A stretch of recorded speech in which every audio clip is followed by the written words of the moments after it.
बिस्मिल्लाहिर्रहमानिर्रहीम। अस्सलाम वालेकुम जी। Welcome to words for channel day 15। I am Yashraf. कैसे हैं आप सब? उम्मीद करती हूँ सब खैरियत से होंगे, ठीक होंगे।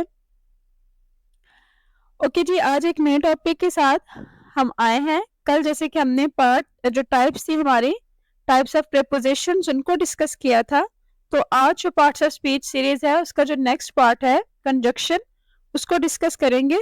और देखने सुनने में लगता है कि conjunction is very easy term, but it is not easy, it's very lengthy and understandable, जिसको समझना बहुत जरूरी है।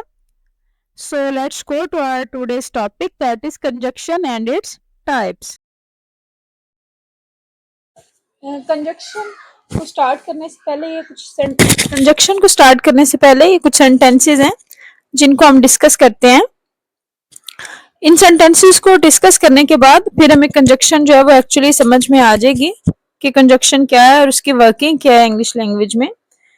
सबसे पहला सेंटेंस है, God made the country and man made the town. खुदा ने जमीन बनाई और इंसान ने ये जगह बनाई, कस्बा बनाया, जमीन बनाई। तो our hut is little but our hearts are great, she must weep or she will die, 2 and 2 make 4। तो in sentence 1, 2 and 3 the conjunction joins together two sentences. पहले, दूसरे और तीसरे सेंटेंस में क्या हो रहा है कि जो आपकी कंजक्शन है एंड, फर्स्ट सेंटेंस में एंड, ठीक है, सेकंड में बट और थर्ड में और, ये जो आपकी तीन कंजक्शंस हैं ये क्या कर रही है, आपकी फिक्रों को, सेंटेंसेस को जोड़ रही हैं। But in four the conjunction joins together two words only. जैसे हमारा फोर्थ वाला सेंटेंस है 2 and 2 make 4, तो ठीक है, 2 and 2 make 4, इसमें क्या हो रहा है जी, सिर्फ हमारे दो लफ्ज जुड़ रहे हैं, ठीक है। तो अब आपने इन सेंटेंस को रीड आउट किया, अब हम इसकी डेफिनेशन को डिस्कस करते हैं।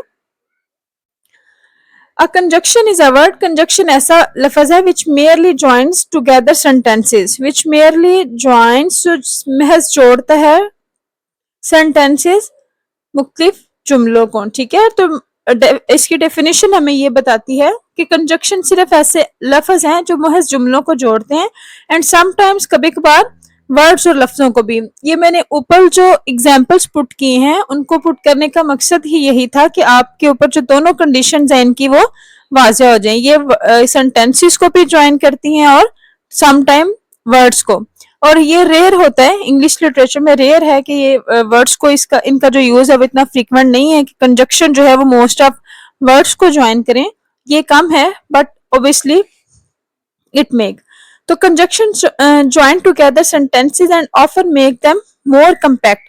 तो कभी कभार ऐसा भी होता है कि जो कंजक्शंस हैं वो जुमलों को, लफ्जों को जोड़ती हैं और उनको पहले से ज्यादा कंपैक्ट बना देती हैं, ठीक है। इसकी एक्सप्लेनेशन जी मैं आपको एक्सप्लेनेशन में वाज़ेह करती हूँ। So the man is poor but honest is a contracted way of saying, ठीक है। अब देखिए पीछे हम एक पूरी स्टोरी बयान करते हैं, उसका हम कंक्लूजन निकालते हैं। So the man is poor, आदमी गरीब जरूर है बट ऑनेस्ट, लेकिन ईमानदार है। तो ये जो बात करने का ये जो मेथड है ये क्या है, is a compact way of saying. ये सेने का जो उसके कहने का, जो बयान करने का, जो डिस्क्राइब करने के तरीका ये कंपैक्ट हो जाता है। तो कंजक्शन ने यहाँ पे क्या किया, बट ने यहाँ पे क्या किया, इसको कंपैक्ट वे से डिस्क्राइब किया। The man is poor but he is honest, ठीक है। Sometimes however the conjunction and join words only as, कभी कभी ऐसा भी होता है कि कंजक्शन जो है वो लफ्ज जोड़ते हैं। जैसे अभी ऊपर हमने एग्जाम्पल में इसको एग्जाम्पलीफाई किया था कि 2 and 2 makes 4, ठीक है, 2 and 2 make 4। Hari and Roma are brothers, वो दो भाई हैं। Hari and Roma came home together, वो घर, Hari and Roma came home together, वो घर इकट्ठे आए। तो दैट्स मीन ये जो है वो वर्ड्स को भी कंबाइन करती हैं और सेंटेंसेस को भी। तो ये जो जिसमें जब ये सिर्फ वर्ड्स को कंबाइन करती हैं तो such sentences can not be resolved in two sentences. तो इन सेंटेंसेस को हम जो है वो टू सेंटेंसेस में डिवाइड नहीं कर सकते, ठीक है। इनको हम टू सेंटेंसेस में रिजॉल्व नहीं कर सकते, ये सिर्फ वर्ड्स को ही ज्वाइन करती हैं। तो conjunction must be carefully distinguished from relative pronounce. अच्छा, अब ये जो एक समझने वाली चीज है वो यहाँ पे ये है कि आपके जो कंजक्शन वर्ड्स हैं वो रिलेटिव प्रोनाउंस, रिलेटिव एडवर्ब्स और प्रीपोजिशंस, इनसे कहीं ना कहीं जाके मिक्सअप हो जाते हैं। तो जो आपके कंजक्शन वर्ड्स हैं उनको सेपरेट होना चाहिए, ठीक है। कंजक्शन वर्ड्स आपकी आइडेंटिफिकेशन में होने चाहिए।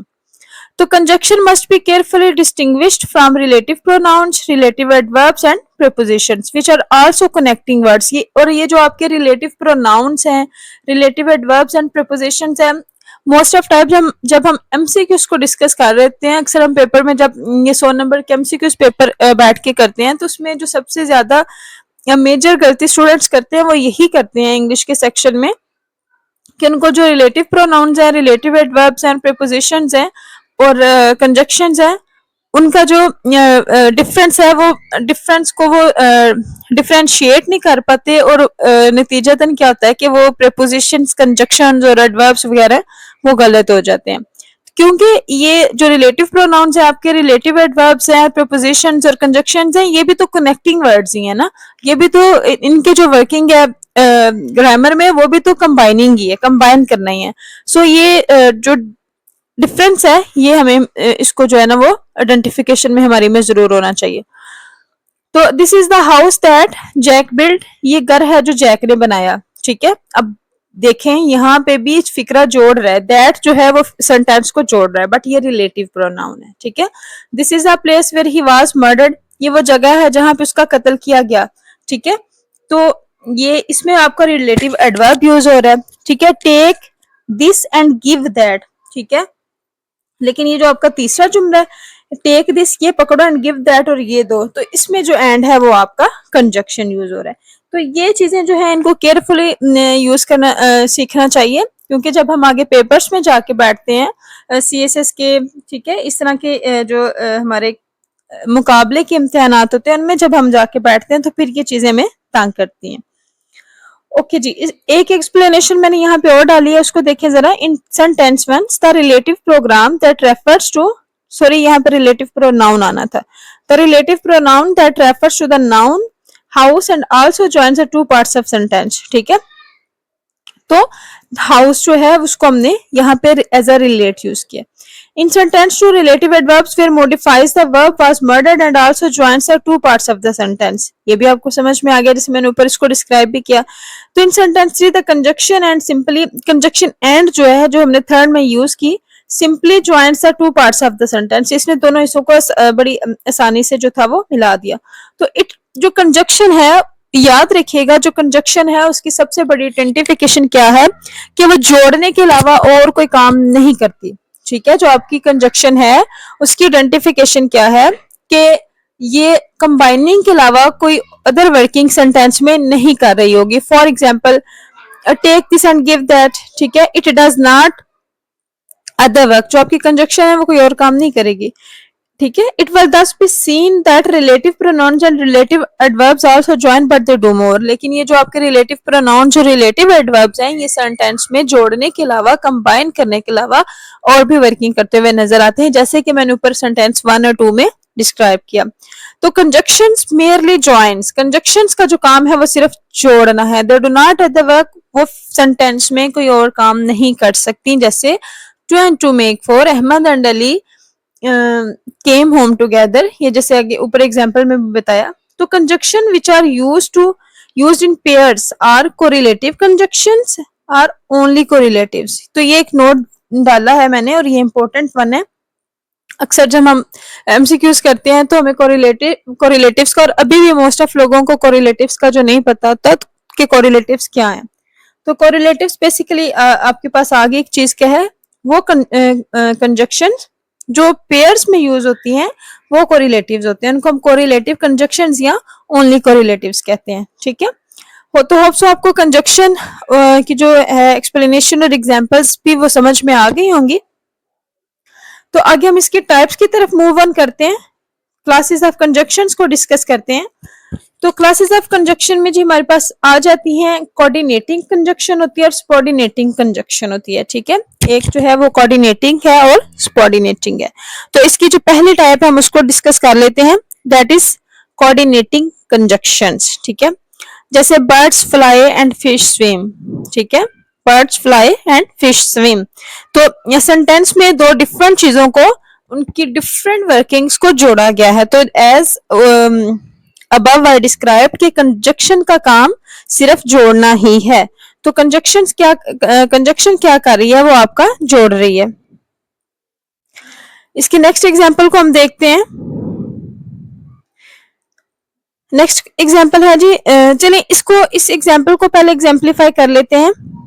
Bird fly and fish swim.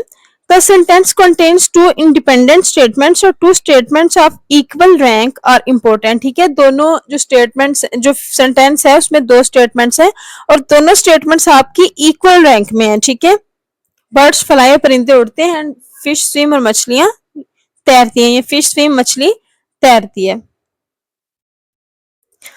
तो hence the conjunction joining together these two sentences or clauses of equal rank is called a coordinating conjunction। तो पता क्या चला कि जो कंजक्शन जो है, जो टू स्टेटमेंट्स को या सेंटेंस के टू क्लॉजेस को आपस में जोड़ती हैं, वो इक्वल रैंक की होंगी ही तो उनको कंजक्शन जो है वो कोऑर्डिनेट कर सकती है, अदरवाइज नहीं। तो कोऑर्डिनेट का मतलब ही क्या है, इक्वल रैंक। ठीक है, कोऑर्डिनेट का मतलब ही क्या है, दो चीजों को इक्वल रैंक में करके उनको ज्वाइनिंग करवाना। तो आपकी कोऑर्डिनेटिंग कंजक्शन है उसकी हम डेफिनेशन देख लेते हैं। अ coordinating conjunction joins together clauses of equal rank. ठीक है, क्या करती है आपकी कोऑर्डिनेटिंग कंजक्शन जो है वो क्लॉजेस को, फिक्रे की क्लॉजेस को, सेंटेंस के क्लॉजेस ऑफ सेंटेंसेस को जोड़ती है ऑफ इक्वल रैंक, जो कि इक्वल रैंक के होते हैं। अच्छा जी, जो आपकी चीफ कोऑर्डिनेटिंग कंजक्शंस हैं वो कौन सी हैं? एंड, बट, फॉर, और, नॉर, आल्सो, आइदर और, नाइदर और। ठीक है, तो अब ये आपको पता चल गया जी कि जो हमारी क्लासेस ऑफ कंजक्शंस है उसकी जो पहली टाइप है वो है कोऑर्डिनेटिंग कंजक्शंस। ठीक है, और कोऑर्डिनेटिंग कंजक्शन की हमने फिर डेफिनेशन पढ़ी, फिर हमने उसकी जो है उसमें जो उसकी मेजर हैं कोऑर्डिनेटिंग कंजक्शंस उनको डिस्कस किया। तो आगे जो कोऑर्डिनेटिंग कंजक्शंस हैं उनकी भी हमारे पास जो है वो मजीद आगे से वो एक्सप्लोर होती हैं, तो उनको भी हम डिस्कस करते हैं। ओके जी, कोऑर्डिनेटिंग कंजक्शन की जो हमारे पास नेक्स्ट इसके टाइप्स है, अब हम उनको डिस्कस करते हैं। तो कोऑर्डिनेटिंग कंजक्शन हमारे पास नेक्स्ट 3 टाइप्स रखती है, जिसमें हमारे उसकी जो पहली टाइप है वो कम्युलेटिव आ जाती है। ठीक है, एडवर्जेटिव आ जाती है। ठीक है, डिसजंक्टिव और अल्टरनेटिव आ जाती है। सॉरी, इसकी फोर्थ है और इलेटिव आ जाती है। तो सबसे पहले हम इसकी जो फर्स्ट वाली है जी, कम्युलेटिव और कॉपुलेटिव, इसको डिस्कस कर लेते हैं। तो cumulative means which merely add one statement to another। जो आपकी कोऑर्डिनेटिंग कंजक्शन की फर्स्ट टाइप है उसका क्या काम है, उसकी वर्किंग क्या है, वो सिर्फ और सिर्फ क्या करेगी, एक स्टेटमेंट को दूसरे स्टेटमेंट के साथ ज्वाइन करेगी। जैसे we carved not a line but we are raised a hot stone। ठीक है, तो आपने देखा कि सिर्फ एंड और कॉमा ने आपके फिक्रे के जो सेंटेंस के फर्स्ट हिस्सा उसको दूसरे के साथ कंबाइन कर दिया, ज्वाइनिंग दे दी। इसी तरह जो आपकी सेकंड है एडवर्जेटिव विच एक्सप्रेस अपोजिशन और कंट्रास्ट बिटवीन टू स्टेटमेंट्स। तो ये जो है ये क्या करेगी, सेंटेंस के अंदर एक सेंटेंस का, एक क्लॉज का दूसरे क्लॉज के साथ जो कंट्रास्ट होगा, जो अपोजिशन होगी, जो मुखालफत होगी, उसको डिस्क्राइब करेगी। फॉर एग्जाम्पल, ही स्लो, वो सुस्त है, बट ही श्योर, लेकिन उसको यकीन है। ठीक है, तो ये दो मुख्तलिफ चीजें आ गई हमारे पास। जैसे आई वॉज अनाइड, मैं परेशान था, तंग था, स्टिल आई केप्ट क्वाइट, लेकिन मैं फिर भी खामोश रहा। ठीक है, आई वुड कम, मैं आऊंगा, only that I am engage, जब भी मैं ये तब तक जब तक मैं बिजी हूँ, एंगेज हूँ। He was all right, only he was fatigue. ठीक है, वो मुकम्मल ठीक था लेकिन वो बस वो थक गया, ये सिर्फ वो थका हुआ था। तो इस तरीके से हम जो है कंट्रास्ट जब सेंटेंस में आ जाता है तो उसको डिस्क्राइब करने के लिए एडवर्जेटिव जो है वो जो टाइप है वो डिस्क्राइब होती है। उसके बाद जो हमारी थर्ड आ जाती है कम्युलेटिव कंजक्शन की, वो है डिसजंक्टिव और अल्टरनेटिव। ठीक है, which express a choice between two alternatives. उसमें हमारे पास जो वो चॉइस होती है, टू अल्टरनेटिव्स होते हैं, एक का नेमल बदल दूसरा होता है, तो उसमें कॉमा का यूज होता है। ठीक है, और मोस्ट ऑफ इट इसमें और, आइदर और, नाइदर नॉर का भी यूज होता है। जैसे she must weep or she will die. ठीक है, either he is mad or she will die, neither a barber nor a lander भी, ठीक है। तो इसमें जो है वो अल्टरनेट्स आ जाते हैं। और द फोर्थ वन है आपकी relative which express an interference, जिसमें क्या होती है, मदाखलत होती है, ठीक है।